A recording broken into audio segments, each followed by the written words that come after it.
Beban ini sama dengan sudut yang dibentuk antara sisi AB dan sisi AB aksen. Pada gambar yang B ini memperlihatkan tegangan geser maksimal di permukaan. Sementara pada gambar C ini memperlihatkan tegangan geser yang terjadi dalam poros. Tegangan geser pada pembebanan torsi murni. Jika ada tinjau, sebuah persegi di permukaan poros yang mengalami puntiran, akan terlihat persegi tersebut berubah bentuk bola ketupat atau persegi miring. Serupa dengan yang terjadi pada pembahasan tegangan geser, di sini setiap elemen material akan berubah bentuk karena hukum aksi atau reaksi.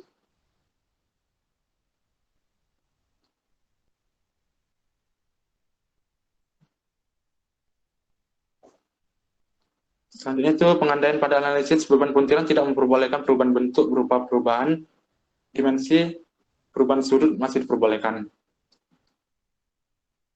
Ini tadi dia yang kalau dia terjadinya geseran itu, dia jadi berbentuk dari persegi menjadi bola ketupat.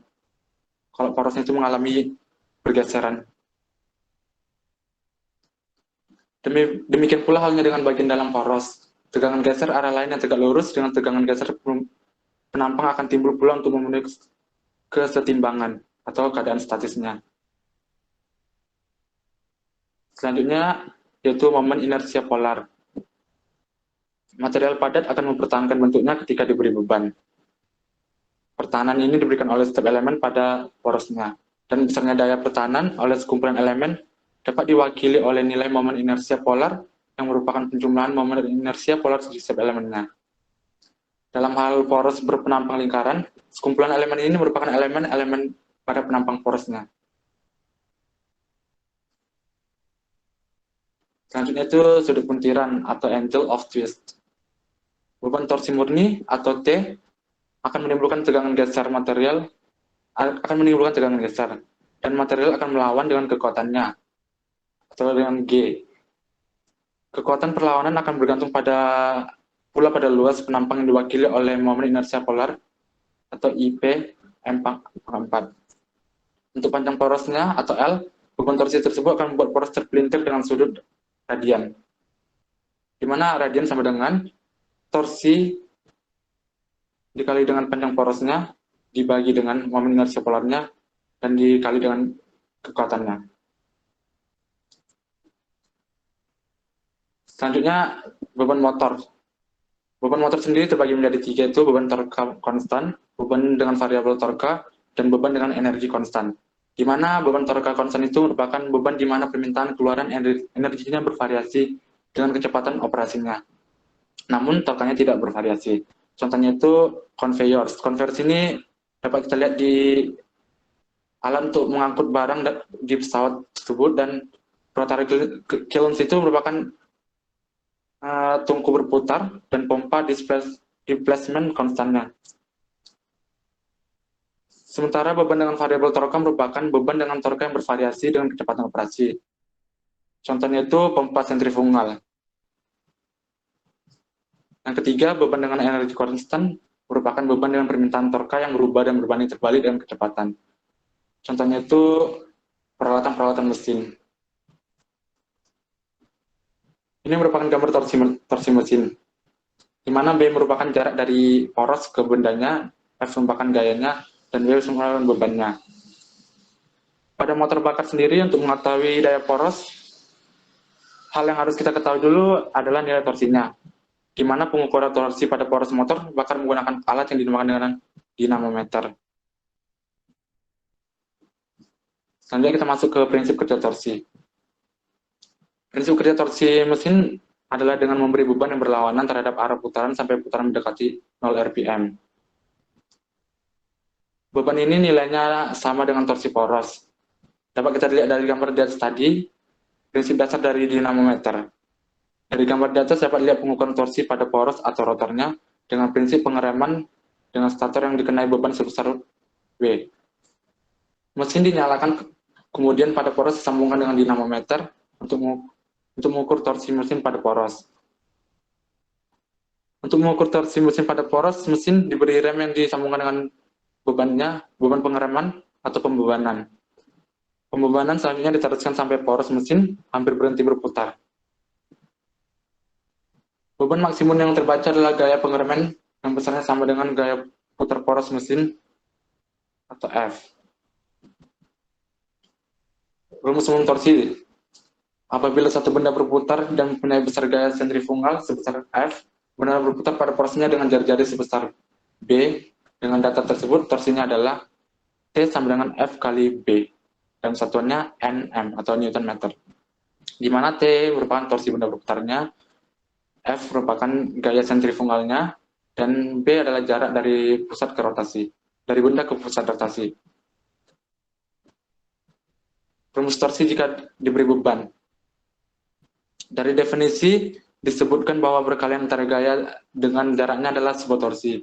Dengan definisi tersebut, torsi pada poros dapat diketahui dengan rumus T sama dengan W kali B dan satuan Newton meter, di mana T merupakan torsi benda berputar, W merupakan beban, dan B merupakan jarak benda ke pusat rotasi. Beban pada mesin. Pada mesin sebenarnya pembebanan yaitu terdiri dari komponen-komponen mesin itu sendiri. Seperti pertama aksesoris mesin. Aksesoris mesin itu contohnya itu pompa air, pompa pelumas, kipas radiator. Yang keduanya itu generator listrik yang terdiri dari pengisian aki, listrik penerangan, penyalaan busi. Yang ketiganya itu gesekan mesin dan komponen lainnya. Contoh soal.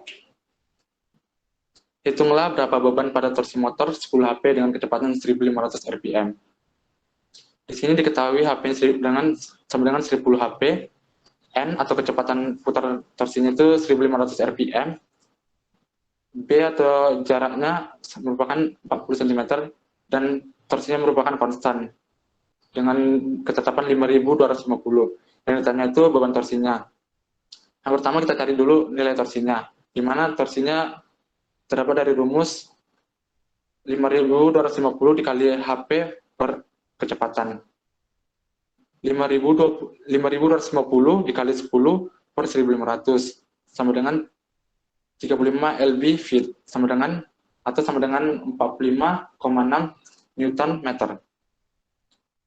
Jika kita mencari beban torsinya, di mana tadi rumus torsi itu jika diberi beban sama dengan W dikali B, atau torsi sama dengan beban dikali jaraknya.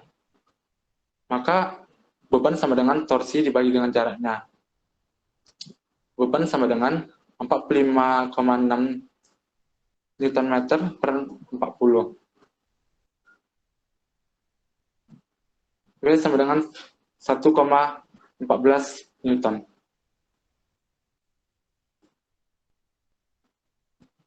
Jadi dapat kita tarik kesimpulan bahwa perubahan beban mengakibatkan perubahan kecepatan putar motor. Akibatnya terjadi perubahan torsi pada motor yang menyesuaikan dengan torsi beban.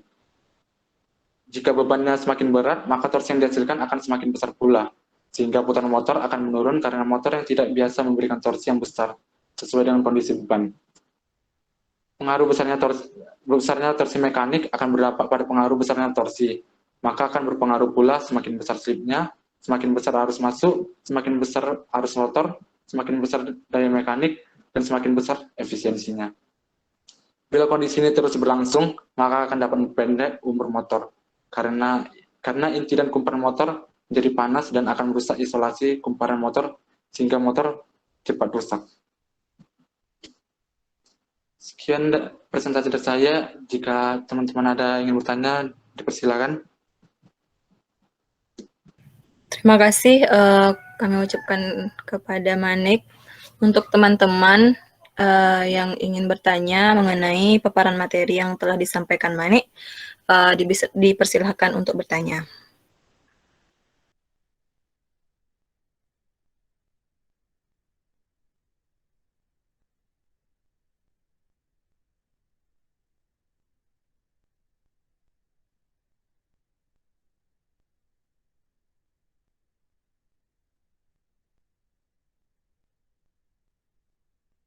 Ayo, teman-teman yang ingin bertanya silakan.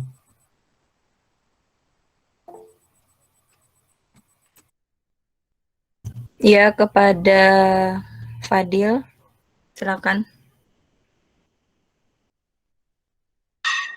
Baik, sebelumnya apa suara saya terdengar? Sudah deh, terdengar ya. Sudah, Del. Oke, mungkin pertanyaan saya yaitu bisa tolong jelaskan apa itu perbedaan antara torsi dengan kecepatan gitu?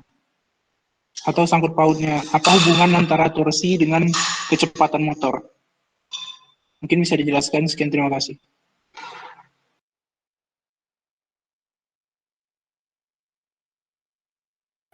Baik, kita tampung dulu. Apa ada yang lain yang akan memberikan pertanyaan kepada paparan materi yang disampaikan Mani?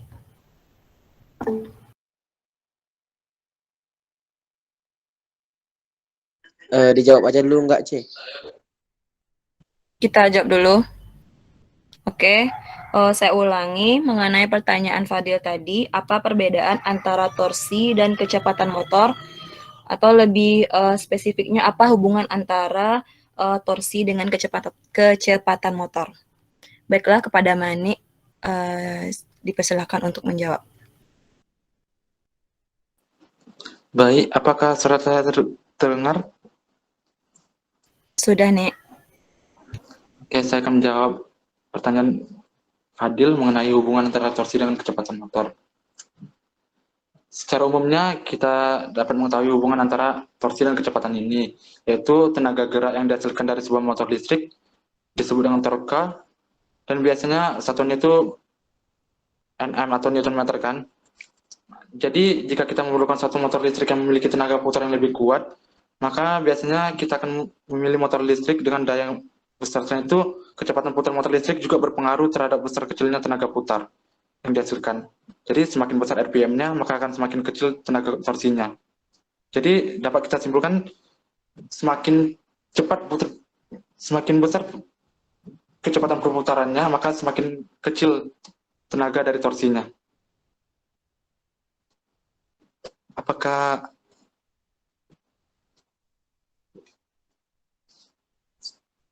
bagaimana, Fadil? Baik, terima kasih atas penjelasannya. Bisa. Baik, terima kasih kepada Manik yang telah menjawab pertanyaan dari Fadil, dan terima kasih kepada Fadil yang udah memberikan pertanyaan mengenai materi yang disampaikan oleh Manik. Untuk teman-teman yang lain, apakah ada pertanyaan lagi?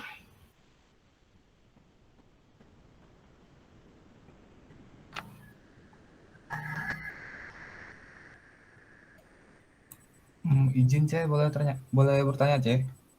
Ya, silakan Rudy. Izin bertanya ya, untuk slide ketiga, mungkin bisa dibuka untuk slide ketiganya. Nah, itu tentang torsi murni kan. Nah, di situ ada 3 gambar. Pada penjelasan pertama, pada gambar A, setiap pasang gaya akan mengakibatkan momen gaya yang menghasilkan butiran torsi. Nah, berarti pada gambar A, bisa nggak dijelaskan dengan bahasa yang mudah gitu? Biar lebih bisa nangkep gitu. Terima kasih.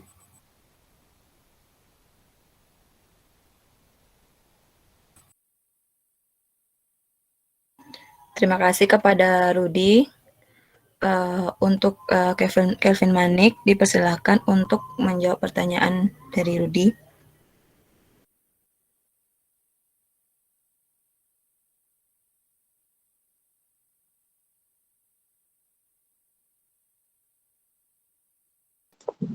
Oke, baik, saya akan menjawab pertanyaan dari Rudy.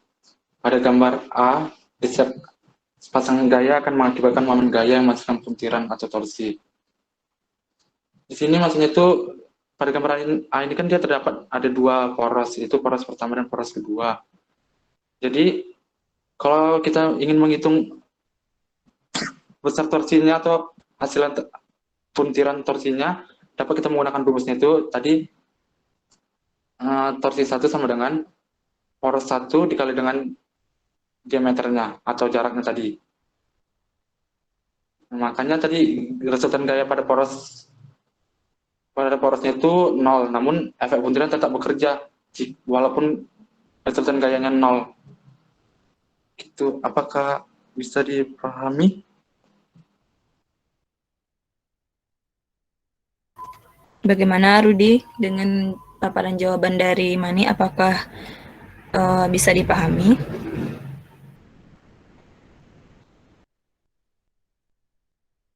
Eh, bisa sih. Coba untuk teman-teman yang lain gimana? Nangkep nggak?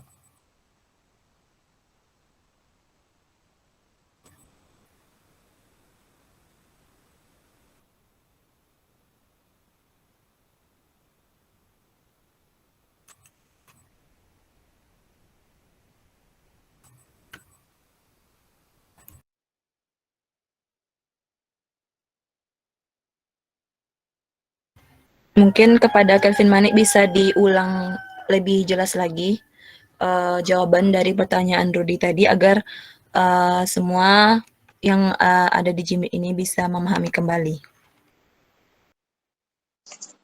Oke, baik Vice. Saya akan kembali mengulangi menjawab mengenai pertanyaan Rudi mengenai torsi murni tadi. Jadi pada gambar A ini setiap pasang gayanya akan mengakibatkan momen gaya yang menghasilkan puntiran atau torsi. Di sini kan dia ada dua poros, yaitu poros 1 dan poros 2.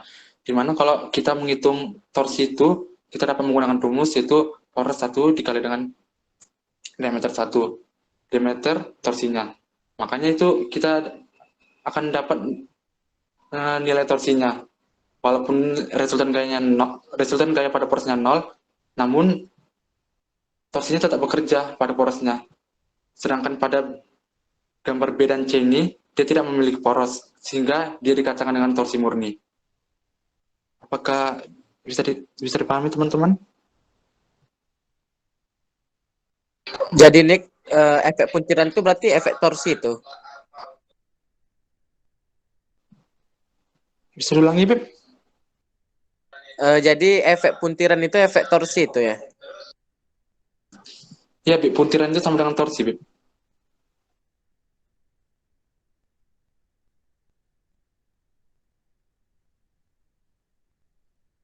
Oh, oke Nick.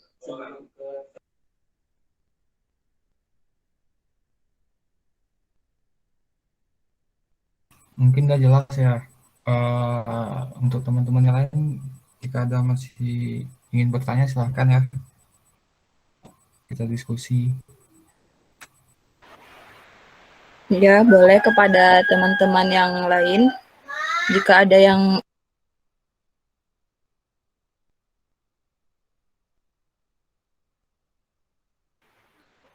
maaf kepada teman-teman yang lain, jikalau masih ada rasanya yang perlu ditanyakan mengenai materi yang disampaikan Manik, boleh diajukan pertanyaannya lagi.